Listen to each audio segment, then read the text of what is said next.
Welcome back to another episode of the Capes and Tights podcast right here on capesandtights.com. I'm your host, Justin Soderberg.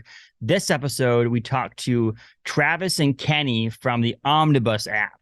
Omnibus is a digital comic book store and reader created by Kenny and Travis. They both have extensive experience in web companies and UX, such as Reddit, Square, and are both, first and foremost, dedicated comic book readers. And so they created this app where you can purchase comic books. It's like a digital local comic book shop. This episode had a couple technical difficulties on it, but I'm sure I edited it perfectly, right? So that you'll never even notice it. No. So enjoy this episode with Kenny and Travis from the Omnibus app right here on the Capes and Tights podcast on capesandtights.com. Thanks, everyone.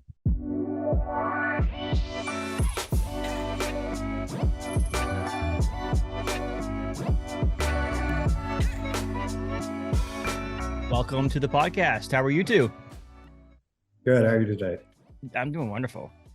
And you? I'm Kenny's also good? doing well. You're doing well? Yeah. Yes, absolutely. Oh, so you're obviously two different places. Where are you guys located? Are you in which state are you in? I'm in Brooklyn, New York. I'm in Seattle. Look at that. Thank you for getting up so early in the morning to talk to us. I know originally we had scheduled it later on in the day so that you could actually get your morning going, but we had to change it. I was just too busy and so on. And thank you guys for coming on and talking comics and stuff like that. I really appreciate it. Yeah, let's just get into it then. Like, let's talk. I mean, you guys, each one of you want to just quickly talk. Don't have to go all into I was born on this day or anything like that, but like what a little bit how you got into actually reading, collecting, and enjoying the world of comic books in general. Travis, do you want to start? Yeah, sure. I happened upon a comic shop that was near where I rode my bike when I was probably about 10. And me and my best friend just started stopping in all the time and made friends with the owner. And yeah, just kind of like started from there and stuck with it since then. Kind of briefly stopped for a couple of years, sort of around college, and then got back heavily into it, actually with ComiXology when it launched on my iPad. And I switched over to being fully digital. That's awesome. That's awesome. And for you, Kenny? For me, it was a trip to Seattle. I'm not from here originally, where we stopped in Pike Place Market, as you do when you come here, and a comic book store, which is still there to this day, survived the 90s and several recessions. Golden Age, I think it is. I'm going to say it wrong, and I'm going to hear about that. And I picked up 2 comic books because some friends, the family friends we were visiting, were really into it. So, and from there, it was a love affair. And then also picked it back up, kind of dropped off in college, picked it back up similarly with ComiXology, with the digital comic stuff. I love how you both said that you dropped off a little bit. I don't think I talked to many people, including myself, who hadn't like taken a break. And it's not exactly the comic book industry as a whole. That's everybody's reasoning. I mean, I had this reasoning of it kind of was like, I just didn't like it that much anymore. And then things started coming back out. For me, it was like Secret Invasion and Civil War over at Marvel. They really pulled me back in. But like, everybody's just been like, I just needed a couple of years off. That's all. No matter what reason it is, I just needed a couple of years away from comic books. Yeah, I was just trying desperately to be cool and thinking that was the way to do it. When it turns out that was just like turning off one of my main interests, like 100%. I was mostly just college and working at the same time. It was just very, very busy. Very busy, exactly. And I will say that you try to be cool. And I guess nowadays it's like with multiple movies coming out and things like that, that it is kind of mainstream enough that you don't have to worry about it. You're cool and you can watch or read comic books and watch comic book movies. That's for sure. Yeah, yes, if there's one thing we've done better for the younger generation, it's that they can the single thing we've done better for the younger generation is that they can walk around reading comics without discretion from all countries. Yeah. And there's a wide variety of them now too. I don't think it's just the fact that like it's I mean, back when I'm from the 80s, and so back when I was reading comic books in the early 90s and in late 90s, it was like superhero, basically, what I was into, like DC, Marvel, that was it. Nowadays, there's just a variety, and you guys obviously know that now with adding all these publishers and things like that to your app, that there's just a variety of what you can read. So you can be like complete into horror and not even touch an entire superhero comic book and still be in the world of comics, which is great. Yeah. It's really very cool. lucky. Very lucky. And so you guys both got into it with ComiXology, talking about digital. Back when we first launched this podcast a couple years ago, we had a discussion on here about digital versus paper and so on and so forth. And was it the ease of getting the comic books that got you into ComiXology, coming back into the world of comic books?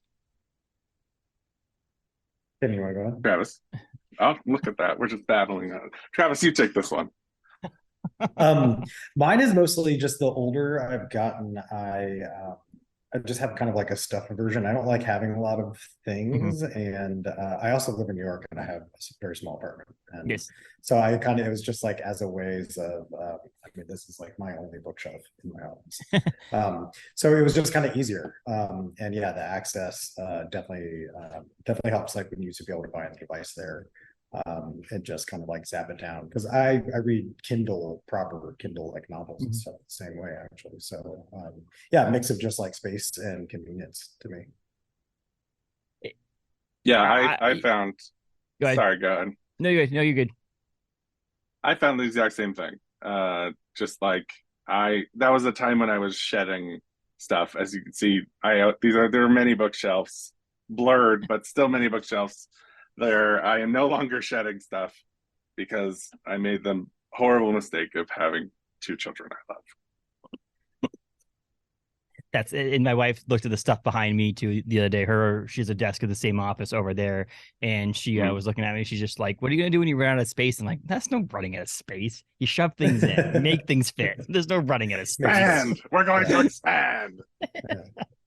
Add shelves, add space, buy a new house. I don't know, whatever we need to do to have more space. No, it is one of those things that I personally think, just on the digital aspect of it, I'm a collector of comic books paper wise. And I even if I get it digitally, I usually buy it paper copy of it.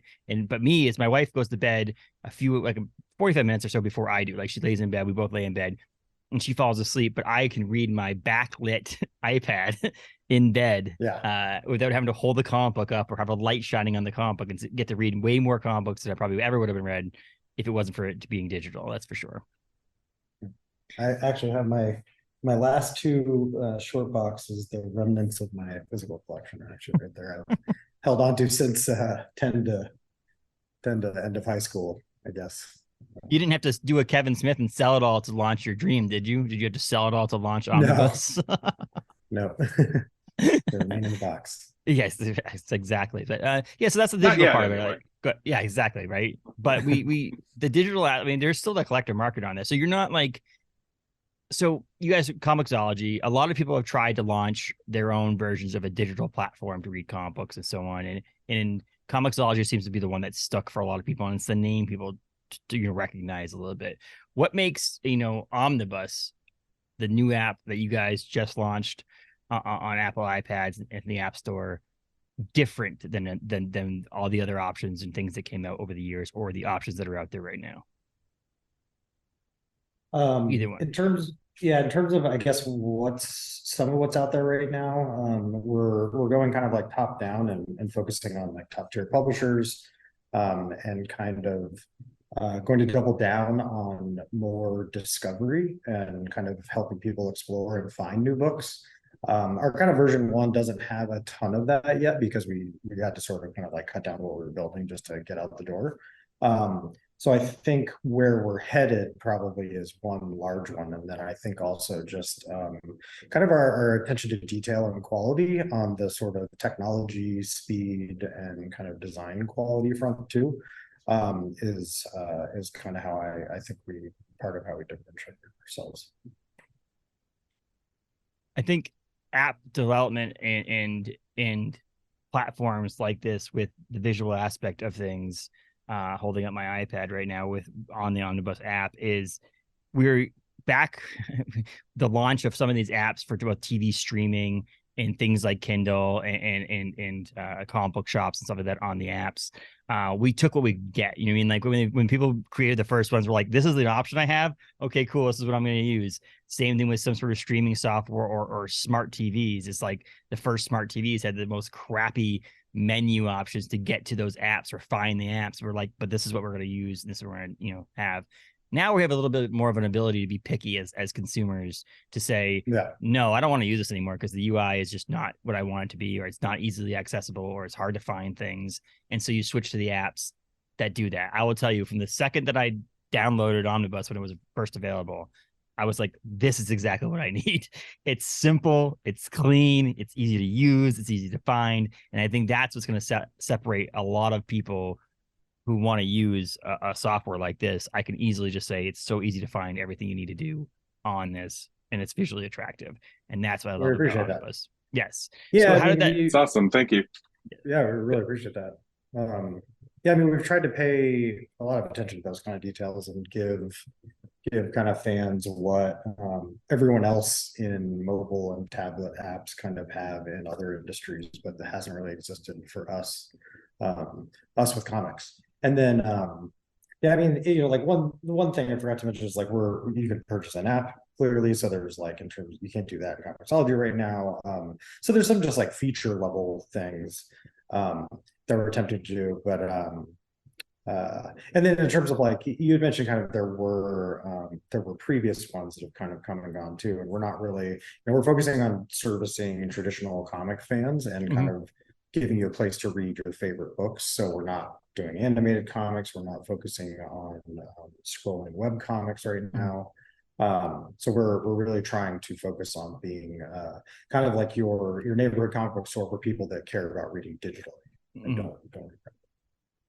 I mean, there's a couple on here, the publishers that you do have, just some of the ones that are on here. It makes it, there's some fun things that I think that I might read more. I mean, it's different for me because I read a lot of comic books, because I hate to say this, I always say this to my wife, I have to read comics. I read comics because of what I do. I quote unquote have to read them to be up in the current time of comic books. Sure. But I think that there's the benefit of an app nowadays compared to like a local comic book shop even, is that you can have everything.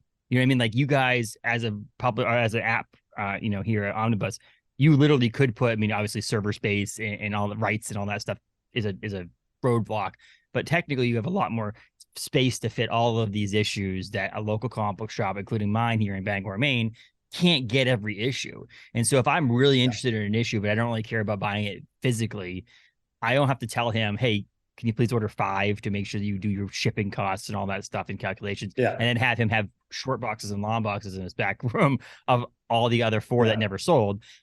I can do this. Also discovering of things, like you mentioned about the discovery part of it, like Black Panel Press. I mean, the idea that I maybe have never read anything from Black Panel, but now I can actually just click on the icon and see it. Or if I'm like looking for horror, I'm guessing it. So, CEX is on here, which is awesome. Ahoy, Ablaze, obviously Scout's been doing their thing. And so, like, I think the discovery part about it and finding other comic books that are related to it, I haven't, sadly, I'll say I haven't spent any money on your guys' app yet. So I'll admit to that right now. I don't want to lie. Interview over. Yes, exactly. I plan to, but like, so my guess was like, are you always, I mean, you released this and you mentioned a little bit prior to recording too, is you're developing and you're changing and you're adding things. Is this the plan to like keep on developing and keep on adding features to this? You have a list that you haven't launched yet that you want to add and some of that. Now you have to get into it, but like, it's huge. Can you search by, you can search by creator. So if you really like a creator, you can click on that, see all that stuff is, I think, is the big thing about digital compared to physical. I can't go into my local comic book shop unless the comic book store owner or staff knows so much about comic books. I can't go and be like, oh, I'm a really big Cullen Bunn fan, and have them go, okay, I think we have some Cullen Bunn books somewhere. Like, I could just click on Cullen Bunn on here and it's going to pull up everything that you guys have on the app for Cullen Bunn. That I think is huge about digital, and that's what's cool about the clean interface on Omnibus for sure. Yeah, and we have a bunch of ideas that, like, when I say lean into discovery, that's kind of enhancing that sort of shopping experience and finding different ways to get books in front of people, because kind of like you mentioned, the interesting intersection of like infinite shelf space does mean you can find or store or have anything in there, but we do run into the same problem that a normal comic retailer does, in the sense that there is sort of visual shelf space in terms of like what you can highlight and what you can put in front of someone. So we do have to think about merchandising in that kind of same way, and mix that with discovery experiences that you can do with a digital like interface that you can't in the real world. But there are some sort of physical, as in space on the screen, and what you throw at someone, sort of limitations that we're trying to figure out ideas and experiences around to get that. So if you do want to find a particular creator, you don't have to just search their name. There's like a few different ways to get into it. And we have a bunch of ideas about how to highlight that stuff. It was just like outside of the V1, and that's where we're going to be spending a bunch of time coming up. That's awesome. I just think that, so, I mean, obviously it's been going well, right? You've got good feedback so far? Yeah. We think so. Yeah. You think so? No, we think so. Like, it's right where we would want it to be, for what our goals are. And people have been very generous with both their feedback and their time in like things that they would like. And that's kind of why it's fun to build a comic book app, is like you have a really passionate fan base, and that we're a part of. Unfortunately, we have to read comics too, just like yourself. It's our burden to carry. But it is a really vocal community, which is actually very, very helpful for us. Yeah, like some of the feedback we've already gotten, it's great confirmation, because we're like, yep, that's one of the things that's next on the list, and we have a plan around that. And we've kind of noticed that too, like just under the publisher section, for example, there's not really different ways to navigate that area, and that was just like we ran out of time to get to a V1, and we didn't want to hold up getting it out. But we have a bunch of ways we're improving that screen, so you can find by series and filter things in different ways. So it was Siri's going crazy. I didn't say her name. But so it's good to get that feedback, and people do seem to like it, and have been very helpful with their ideas. We also ran like a private beta for a while before launch. So we just wanted help finding bugs and just kind of getting feedback on any big gaps we were missing. And it was kind of the same things, just like lots of great feedback and good confirmation on things we kind of have planned. So obviously we jumped around a little bit here in my notes. They were all screwed up now, but and that's my fault. But I was saying, what led to you wanting to create your own version of this? I guess, was it the downfall of something like ComiXology, that like you felt like there was a space that needed to be lifted back up? Was it just that you've always wanted to do this and you just had the time, the energy because of the pandemic? Or what led to actually creating and launching Omnibus in the first place? I mean, it was kind of that indirectly, actually. Like Kenny and I had started working last summer, I think early summer, together on, we were going to build B2B SaaS software. We had a couple ideas for small SaaS apps for businesses to use. And we had kind of started running down the path on one of them and working together. And we just kind of found that every time we hopped on a call, we ended up complaining about what had happened, sort of. And we were just, we were bummed. Like we loved reading in there. And again, both of us like read, mostly digitally. So it kind of ruined somewhere that we used to have a lot of fun in. And we just kind of, I think one day, Kenny just said, I think we should look into what we could do here. So we started chatting about it. Looking up some publishers, getting in touch with them, having some chats. So kind of looking at it on the business and the technology side, and digging into what we would have to build to make this happen. Because there's a lot of stuff in the background besides just like the story you see or the collections. I guess just from there, it was kind of like every step of the way, we just kind of got good confirmation or built confidence behind it. And we just kind of kept going step by step until we, got here today. We decided at one point to stop working on the other thing completely, and started building a demo to show to publishers, and that was to like win over more publishers. So we had a pretty early version that had fake kind of demo data, but you could walk through most of the app. A lot's changed since then, but that was kind of our first thing, was to go to wider with more publishers, tell them what we're doing, and use that kind of to help sell the dream. Obviously, and so Kenny, are you the UI? Like, you design the app, create the app? Is that what your role, quote unquote, is at Omnibus? Well, it's a small company, so we have various roles, but I am the engineer. I'm the Okay. builder.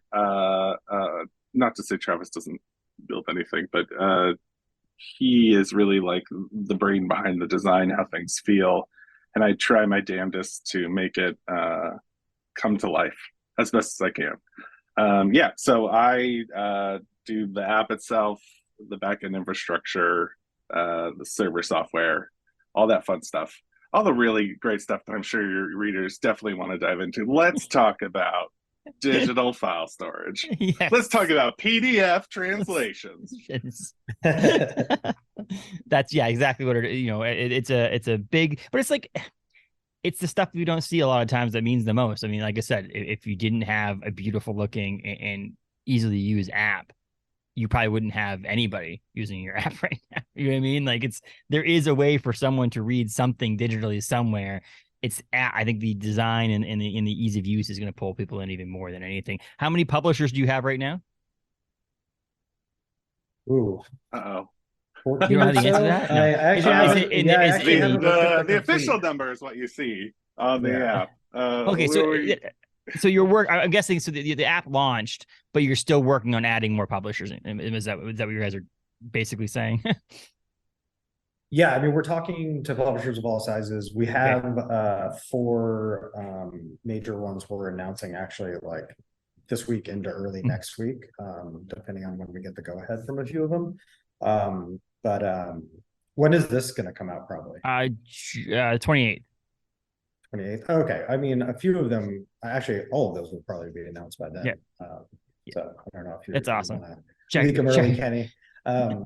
It's fine to not say anything on here. We can make people look at it. We can add it to the post or the description or something afterwards. But yes, so by the time this episode is being listened to, people can actually check out Omnibus's app to find the new publishers that are on there. But I think it's like 14 to 16 okay. With those four. Yeah, I haven't numbered up the list in a while. And we were focusing on the ones with the most books that the most readers were looking for right now. Again, to be kind of a replacement, like a viable replacement, and just because there's quite a bit of manual onboarding that we're doing right now. Just people that have many properties and not just like one or two books has been kind of the focus right now, and then we'll open it up kind of later. Is there a process of getting that's like the actual data from a publisher to then make it so that it works with it's not like you're just like uploading PDFs, right? I mean, you have to do something to make it so it's searchable and all that stuff. Yeah, I mean, we have actually Kenny's been working on rebuilding some major parts of that system, like you were talking about earlier. There's a lot that you can't see behind the scenes, and we have a whole app behind the app that powers the content. It actually is a lot of just PDF uploading and Excel spreadsheets. Some people use Airtable. So there's a few different ways that people get us content, but yeah, there's like a little bit of manual setup to kind of kick off the process, and then we have a ton of automated software that does a lot for us. But yeah, I mean, you got to do business deals, contracts, get all the content in. Some people need approvals, so there are like kind of a lot of steps, and that's why I was saying we're just kind of we're waiting to get to broaden kind of getting more on, just because of the time it takes to focus on getting them kind of in right now. And there's just a million things to build and do, so we're kind of just like a balancing act behind that. So some of it's automated, but there is some manual setup. It's also like a really interesting dance with publishers. They've there are some that are just like ready to go. They just are like, yeah, this is it. Like, I'm totally on board. I absolutely understand. And it's like each step to the dance is like there's a courting ritual. There's then we learn the dance together, and then finally we're able to like put the dance out in front of everybody. That's my terrible metaphor about this whole process. So that's actually been really interesting for us, because we actually come from a much faster moving industry. Mhm. I would say publishing is very slow in our perspective comparatively, and that, of course, there are many big and small publishers who run at various speeds, but so that was like the probably one of the bigger surprises for us, is trying to set up that pipeline, what it takes to get to the deal, and then figuring out how to get all the metadata, because there is no actual standard metadata for comic Mm-mm. books, and that's something, we knew going into that it was a thing, and that there is some industry movement to solve that problem from, I think, retailers, which I don't know, I don't think we'll ever be invited to that table, but Well, you're a yeah, so local it is comic book a shop in a whole sense, thing. right? I mean, you're a local comic book That's shop. what we like to believe, in a way. We're very local, Yes. uh but we're right in But your home. yes. And there's two nerdy comic book owners who have opinions about things. I mean, that's pretty much it. But I mean, But yeah, like, it's been really fascinating. it is interesting how you say that, though. It's like one of those things that, like, ComiXology is owned by a massive corporation now, and that's, but when that started, I don't know if you've ever seen or read the book Jeff Bezos' like initial biography of like how he wanted to originally have a store for everything. It just, the easiest thing for him to do at the very beginning was books, Yeah. because there was a database to actually pull all that information in. Whereas comic books, like my buddy who owns a comic book store, it is so difficult for him to even try to even launch his online store even better than it is now, because there's no easy way to like manage, like one way to manage all of the inventory and the information. And his barcode scanner at the store doesn't scan like the issue number. It only tells him that it's a Spider-Man comic book, not that it's Spider-Man at issue 36, cover B. All that stuff is like, there's no standard way. So it would make it probably easier for you if there was just one way to like, okay, a new comic book's coming out, pull all the information, slide it over, all good.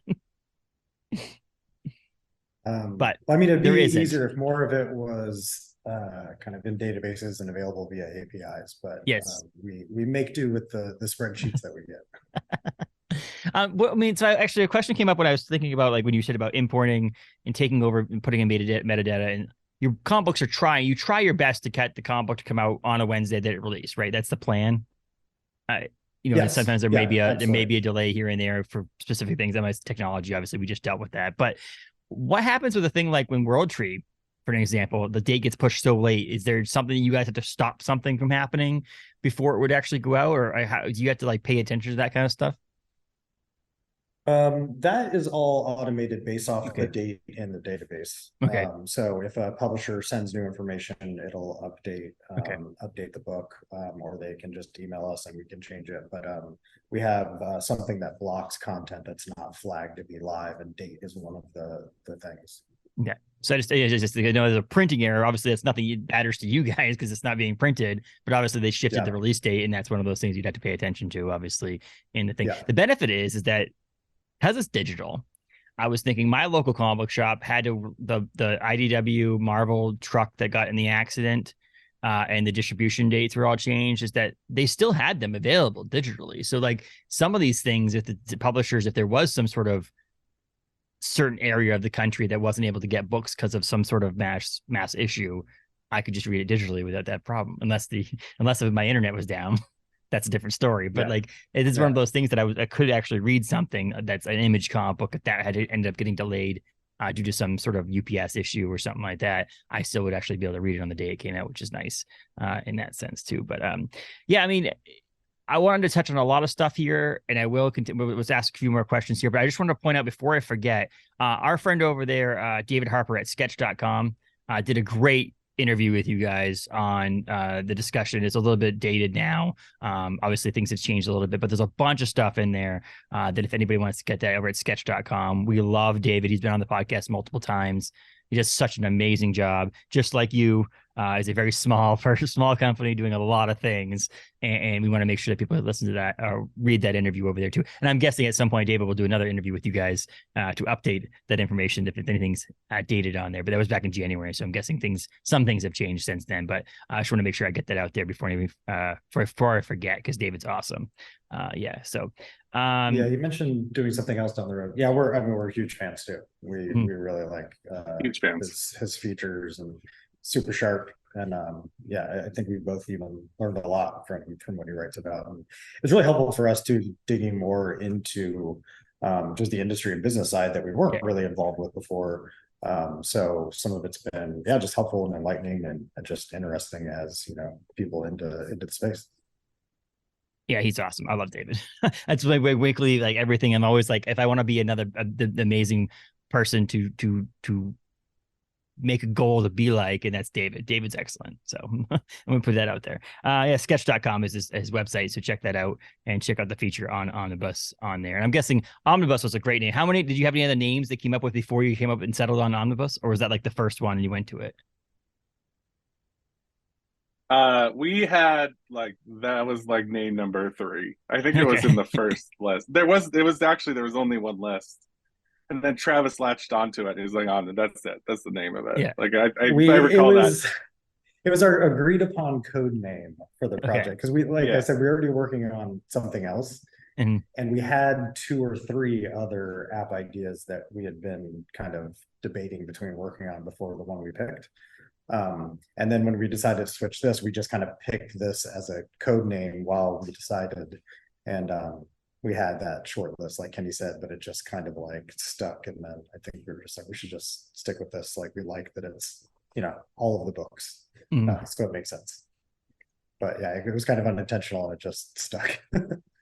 I love the irony or whatever in it that I'm reading an Omnibus app on my iPad that's like this thin. And then my buddy actually reads, like, he's the craziest dude in the world, actually reads omnibuses. And I'm just like sitting there, I'm like, dude, your arms must be like ripped because they're holding that freaking book while you're trying to read it. Yeah. I have are omnibuses. Before the app became thing, I just bought the Compendium 2 for the Invincible hardcover that just released. So I try to aim for good bindings. But all I have, which is weird because it's also weird because I own a digital comic book store. So that has image stuff. But I still I don't know. Well, for me, it's like having the paper is really good so the kids can actually like take the books because I'm not giving them my iPad ever. So they can grab them. Obviously, I'm not giving them Invincible as a starter. They're young. So I was thinking about that. Like, wait, how old are these I was just kids? Like, hey, this makes fun of the whole genre. Meanwhile, also celebrating it. Enjoy. It feels great with that Dog Cop comic you read. Watch Paw Patrol, then read some Invincible. It's okay. Yeah. But yeah, I mean, so the benefit of, like I said, there's a lot of benefits to having digital comic books and things like that. What, if you would explain a little bit more? So it's not a subscription service, right? You don't subscribe a monthly fee and get unlimited comics like a Netflix or things like that. It's a pay per issue thing. Was that a discussion at the very beginning to say you're to do one or the other, or was it basically you had to do it this way? It's the only really option for you? It was the way we were interested in doing it, and we found more interest there. We've had a lot of customers ask on the other side. I think it's the economics of it are pretty tough at super low monthly price points in terms of like how you split up the proceeds. And I think maybe once you get to a massive amount of customers on that, maybe publishers can make decent amounts of money, but I think it's pretty hard to help them and the creators kind of like make a living on such a tiny sort of like $5-6 a month fee. And I don't know. I mean, I know like comics and as they go up, it sucks because a lot of people have to maybe rein back like some of the books they would like to get. So you can't say across the board it's a good thing, but like they're still fairly cheap, I think, and especially for the amount of work and time and energy that goes into them. They're undervalued, I think, in some ways. The subscription just makes it kind of hard. It's very cheap to read tons and tons of books, and I think for people to make kind of living there. So that's, I don't know, that's the kind of give and take, I think, on the two. So we kind of settled on trying to be a comic book store, just on your iPad sort of, and going a la carte. Yeah, and we saw, what Spotify, while it did like give us access to like so many things. We're really, I don't want to say never. I just like we're really cautious about entering that space unless we have to, right? Like unless that's the way the market goes, or we determine that the market wants to go that way, and we'll take it on. But we're very concerned about creatives. We have a lot of independent small press. I mean, want to make sure that we can maximize the amount of return they can get from using us, and like that they compare their. I mean, you saw the hashtag recently, the comic book. I forget the name of the hashtag, unfortunately, but it's something. Yeah, it's something that we pay attention to a lot. It's we want to make sure that creatives are fairly compensated and work with, and we feel like this is a good model for that. It's you're a digital comic book store. That's the biggest thing about it. Is like the reason why a lot of consumers would want a $14.99 a month subscription that's all included is because it's cheap for them. And it doesn't correlate what it does for you or the publishers or the writers or the creators of these books itself. They want a cheap option. Yeah, well, most of them aren't $14.99 a month, yes. know, and like I think what a lot of people look for that is drastically cheaper. It's much more the $4 to $6 kind of range, and that's where it's like the price of one single issue book, almost is where it gets kind of tough. So yeah, like Kenny said, I mean, never say never, but we have some ideas on packages and sort of variations on something like that we might test out down the road. But yeah, I think right now, like you said, we just want to be like your comic book store, except for people reading on an iPad. Which is awesome. I think it's great. When I heard about it and I stumbled upon it, and it's funny is I didn't actually stumble upon it from sketch.com. It was another way I stumbled upon it, and then I reached out to you and I was like, oh, I want to get you guys on and talk about this, because it's a fascinating way to get into it. I always laughed at my friend Paul, who owns a comic book store in my area, who is my LCS. I always laugh at him like, you really wanted to make a bunch of money, so you opened a comic book store, right? And he's like, yeah. It's the same thing with you guys. It's like, you know what? It's in an industry that things are $4.99, $5.99. They're gearing that way, and selling those digitally can be tough for some people, because people just want to try to find it the way they can get it the cheapest. But if you want a quality and easy way to read it, and honestly, one of the biggest downfalls to some of the other reader apps that I've messed around with or things like that is that I felt like I was actually reading a comic book when you read it with something like a digital app platform like Omnibus. It's just digital. It's just you flip a page. It's good. It's great. And that's what's fun about it. So, and it's easy. Like I said, I think I'm going to start using it more along the lines of discovering new content that I might not know about, which I think is an awesome thing, that I don't have time to sit at the comic book store every day and look at every comic book that's on the shelf or back issues. I can actually go on there and find what I want to find on a digital app. It's much more intriguing to me. But yeah, we're excited to try to make some of that stuff better. I think this isn't just a comics problem. It's like music, streaming, anything, right? These discovery, when you have access to an ocean of content and options, is tough.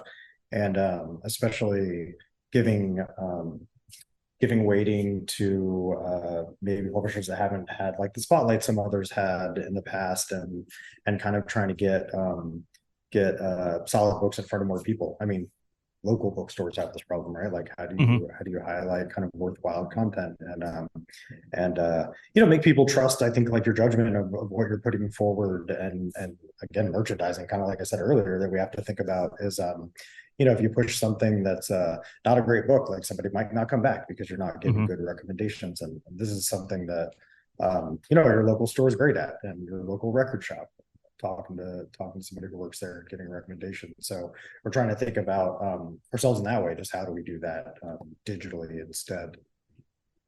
And it seems like you guys have not endless, but like there is endless potential for adding things to it to make it more of a like I go to my comic book store, he has like a list of like, this is Paul's picks and so on and so forth. Like you have the opportunity to do all those kind of things in the future too on here, where it's like it could be Travis or Kenny's picks, but it could be that you have a featured artist or creator who's reading things outside their own thing, and it's the Robert Kirkman list of things, and it's got a bunch of books from all these creators on there, and something that I would actually take to heart, because I'm like, well, some of my favorite comics in history are written by Robert Kirkman, so I'm probably going to listen to what he wants to read, and so on and so forth. So you have this potential of doing that on an app that I can just sit there in bed or wherever I want to, and I can just sit there and read. And so on and so forth. So you have this potential of doing that on an app that I can just sit there in bed or wherever I want to, and I can just sit there and read. And so on and so forth. So you have this potential of doing that on an app that I can just sit there in bed or wherever I want to, and I can just sit there and read. waiting for a doctor's appointment or something like that and actually hold on to it and look at that, which is really cool.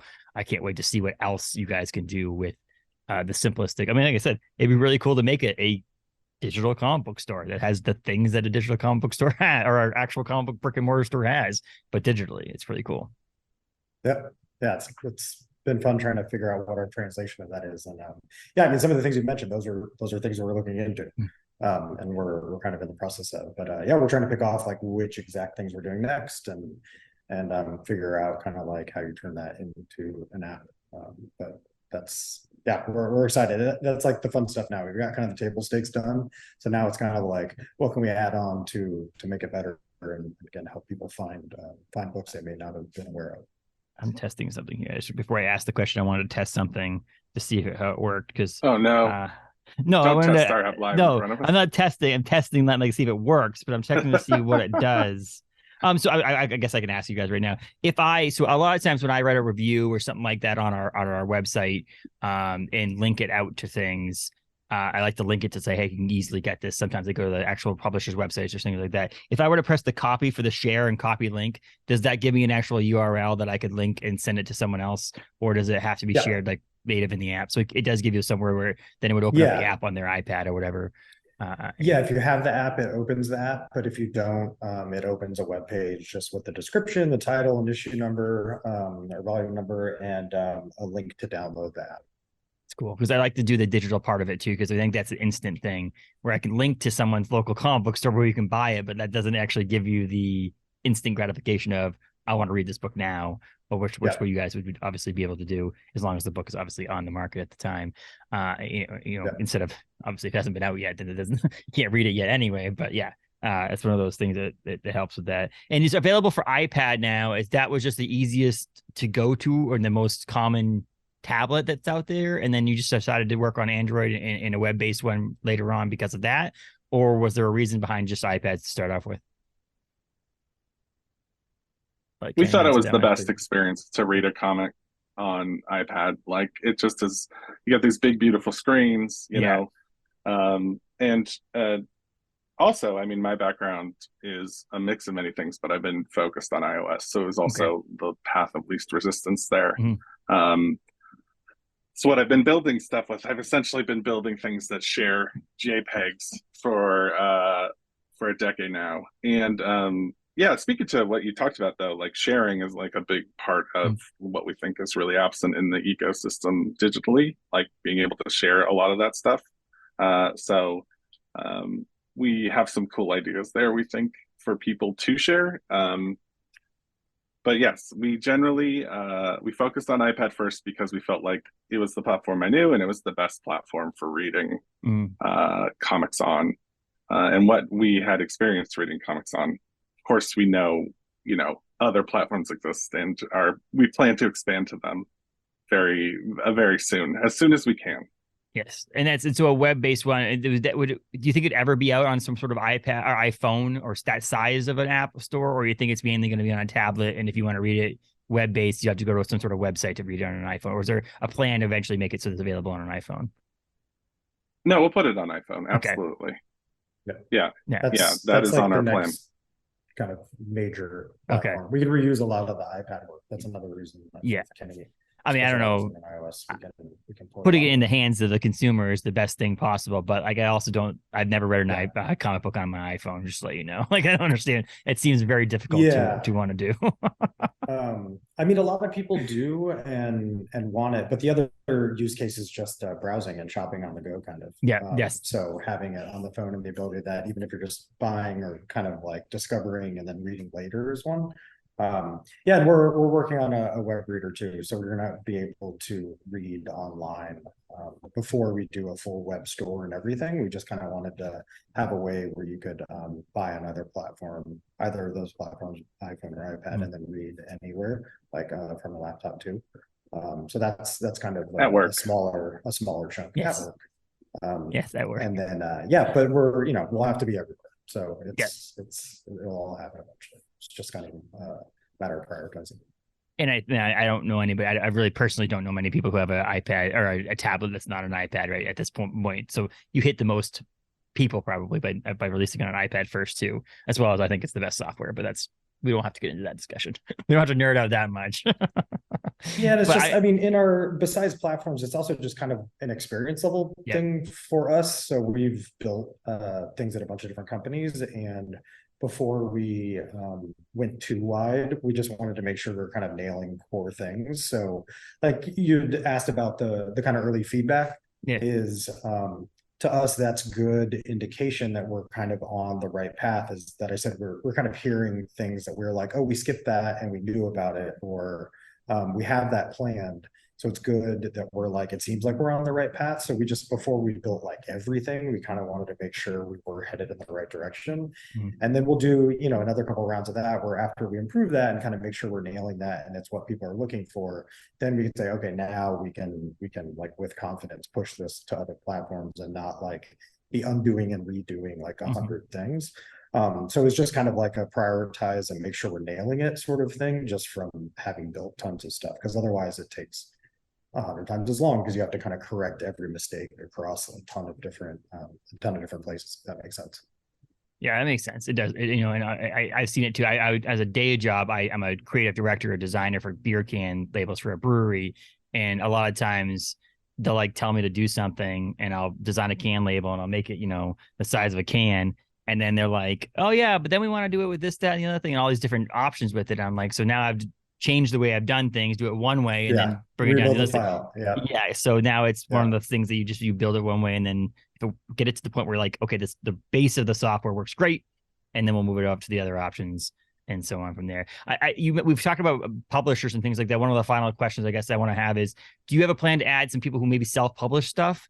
Like if you had Kickstarter and things like that, where you're not connected to a publisher, or is it just going to be mainly with publishers to start off with, or at least for now? We definitely want to. Yeah, I mean, I would say, I guess it's like a for now thing, and we need to kind of figure out when we open up and how we do it. Like, is it anyone can sign up and upload it? Is it we kind of like hand onboard you, and it's more of a manual process? It'll definitely be the manual one for a while. So we're not really sure when, but we do want to open up to more people, and just smaller, independent and smaller publishers. So I think, time will tell. At the same time, we have to keep the balance like of discovery too. Like that's the thing. Like if you just open the door to everyone, it's hard to find anything. So we definitely we definitely want to do it, like that is without question, but we want to make sure that like people are still getting really good, like that the comic book consumer can still find stuff that's really a good bar of quality for their interests, and obviously they're subjective. Some people are willing to latch on to things earlier, and some people wait till they're later developed, but I think for us, like that discovery problem is still a big problem in anything, like Travis said, but like so adding, we are very, we talk about it often. We talk about it quite a bit. So, and I don't think you're out of the question by doing the whole approval process of it too. I don't think that's crazy to think about, because I think there is, I mean, we had Jordan Plosky on here talking about Zoop, and like they obviously have you could submit, and he's like, we go through and we check to make sure that things are going to work for this person before we actually put it out there. If you were to take on a new comic book to put on the platform, you're like, this is just, I tell you right now, it's not going to do well because of this, that, and the other thing. We're not judging your book, but because of this, the format that it's in, the quality, yada, yada, yada, try again, come back, submit again in a couple of weeks or whatever. But that process, I don't think is crazy. I don't think people would be like up in arms because they can't submit. Everybody can submit. I think there's you guys run the business. You guys could have a way to do it. But yeah, I think it'd be cool at some point. And again, you mentioned it's for us as a reader on the app, the best possible way I can use the app and find things is obviously the number one thing. And so overloading it right now is probably not the best idea. Yeah, it comes back to the discovery sort of ocean problem. Like that's what we run into, is like, even if we spend all this time building something so that everyone can join and add in anything they want, we can't push everything up to the top and show it because of the sheer amount, like Kenny was kind of saying. So it becomes this problem of like, how do you scale highlighting things, and then also the real world problem of Again, like we talk about it like we are running a physical comic book store. It's just our shelves are on that store tab Yeah. that you Yes. hit. So you have the same problem where if you're not connecting with books when you walk into a store, or you pick up things that are highlighted and you don't love them, you might not come back to that store because you're not sort of happy with what you're getting. There's actually a big article on I can't remember the person's name, but the CEO that took over Barnes and Noble was from, I believe, Waterstone, and has kind of done this whole make Barnes and Noble more like a local bookstore because they were having a tough time, and they kind of put the power back into the hands of the local employees of the store, because they were having too many sort of pay to play deals where like all the books that you see when you go in were just like people could afford to pay a ton of money to get there. And they were having customers that weren't coming back because they were just buying kind of garbage books that they weren't happy with. And so they turned that around. And we kind of happened to read about this as we were working on some of the store stuff. And it was, the problems we're thinking about that, direct market, everyday retail comic stores kind of run into. So yeah, it doesn't help anyone if the book is buried super deep and you have to search directly for it and it's not found anywhere and there's not that many people searching for it. So I don't know, there's like a big chicken and egg sort of with a lot of it that we're trying to figure out. And I'm glad you guys had that in your minds. Like, I'm glad it's not just we're launching this app, let's just throw all the shit we possibly can on here and sell as many books as we possibly can. There is this borderline to experience that sells things too. And I think that's one of the things that we actually deal with in the brewing industry as well. We could expand our brewery to be 23 times the size of it, but it's like one of those things that there's an experience part of it that if you ruin the experience, you won't sell any of those books that you have on there. So if you keep that level of experience plus content and see what the best mixture is, I think as of right now, it's great. I think there's enough stuff on there for everybody out there just who wants to try out Omnibus, that you can download the app, buy some comic books and start reading. But there's not too much on there that you're overwhelmed. And there's not a little bit of on there like, why did I download this app? It really literally has, A to Z publisher.com selling 3 books on there. There's no real reason to have the app. Though there's definitely plenty of books on there for you to purchase and read, but not too many to be overwhelmed, which is great. Great mixture right now. And again, as you grow your fan base and as you grow your customers, you'll grow the number of publishers. It will still be there. And you guys have a level head. And having a small team is a big thing too, I think. If you had 16 people on your staff, again, you'd A, have to pay for them, and B, there'd be all these people talking it with the 2 or 3 of you guys. Or is it just you 2 only, or is there a couple of people that like we don't see? We have a couple of people that work with us too. Okay. On a contract basis right now, but it's Kenny and I as the main team members. Which is awesome. Like I said, small teams are great in my opinion. So I like, it must be more work for you too, but again, small teams are great. You guys can figure it out between the 2 of you, so which is awesome. So the app's available on the App Store. You can get that on there for your iPad right now. And you said in the future, you're not giving dates out on when you're doing the next web comic store and like that. It's right now for the near future. It's the App Store, right? iPad now. The best way to kind of keep up to date would be to join our newsletter on our website, omnibus.app. That's where we'll kind of announce, or follow us on Twitter. We kind of put everything up there too. We don't have exact dates for all that, but web reader, phone are coming. Lots of store improvements. So we'll kind of announce them to the list and on Twitter as we ship stuff. Right now we're just kind of constantly trying to make it a little bit better and get it in people's hands and decide what next steps to do. And it costs you $0, people, to download the app on the App Store, like $0. So go on there and download it, take a look, browse, figure it out, see how. Like I said, I honestly think personally, I'm a designer by heart, so by trade. So I look at it immediately as how it looks. I think the look of it will have you staying around for a little bit and searching and trying to find the next comic book to read on there. So just download it. It doesn't cost you anything to download it. Don't grow Travis's ego. Don't grow Travis's ego any more than it needs there is a free row at the bottom of the store too, if you just want to kick the tires and check out the reader, because we do think we have a very, very good reader. I think it's easy to use. We got that feedback. Did a great job on it. It's very, very, we can toot our own horn a little bit. We're very happy with where it kind of where it landed. I was just saying it's better than ComiXology, but it's not free row. Okay.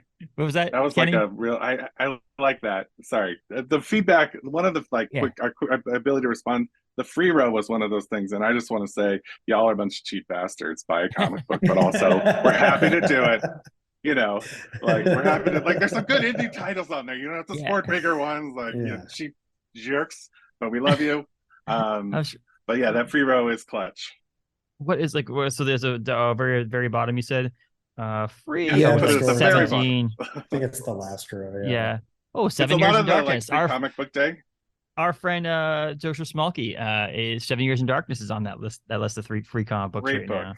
Yeah, great book. So what's funny actually too is I'm guessing too it'd be easy to do is I think is it Mad Cave, they give away the first issue of like Battle Cats and things like that is free on their website too. So obviously if you worked with whatever publishers are giving away their free books, probably would work too on that as well, which is pretty cool. But yeah, free comic book day. Yeah, books we've talked about easy. that with a couple of them. Mm-hmm. Yeah, we'll probably do that. Get a selection of a couple that we can highlight and make free. We've talked a little bit about it with a couple. I mean, it's like your version of what like a $9.99 first trade from Image was for the while. Like how they did that first trade for $9.99. The rest of them were like $15 or $20.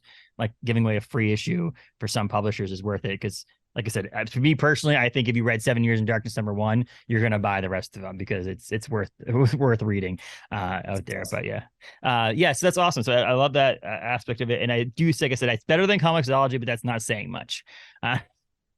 So and that's not like I don't want to. I'm glad you guys are on the market right now. I'm glad you guys were able to launch this app. Like I said, I'm happy to use it now. Like I said, I haven't downloaded anything yet, but I will. And I promise you I will. But I said, download the app. It's all you need to do. Download it. Try it. Mess around with it. Read those free comics on there and let you know. Let them know how it works. Yeah, because I think it's great. So omnibus.app, you said? And I'm guessing it's Omnibus app on Twitter and stuff like that? Or is it, the Omnibus app. The Omnibus app. Okay. That's fine. But find them on social media and as well, like visit the app, sign up for that newsletter to find out more information about it. But yeah, digital comic books, man, not going away. People loving it. And I think I said there's a need for both of them. So like your local comic book shop, still go there and buy comic books. But if you're reading digitally, download the Omnibus app because you can read them digitally there. But I really appreciate you two taking time out of your day, dealing with the technical difficulties, all that stuff, and actually chatting with us over here about your app and the launching of it and so on. It means a lot to us. Thank you so much. Yeah, thanks for having us. It was fun to chat. Oh man, it was such a pleasure. Even with the technical, that's just flavor. It's just sprinkles on top of the. I'll tell you right now. Yeah, most likely your app. Thank you. Your app will work better than what our podcast recording did today. So how about that? There you go. We'll finish up with that. Again, thank you so much. Appreciate you guys taking the time. And we'll talk to you soon. Okay. Yep. Yeah. Thanks. Hey, thanks so much. Take care. That was Kenny and Travis from the Omnibus app, comic book reader. You can download it right now on the App Store for your iPad, Android, and a web reader coming soon. Obviously, we talked about that on the podcast. Make sure to follow them on social media, the Omnibus app, as well as visit omnibus.app on the interwebs. You can follow us on Facebook, Twitter, and Instagram, as well as rate, subscribe, review, all that stuff over on Spotify, Apple, and all your major podcasting platforms. Thanks, everyone, for listening. And until next time, peace.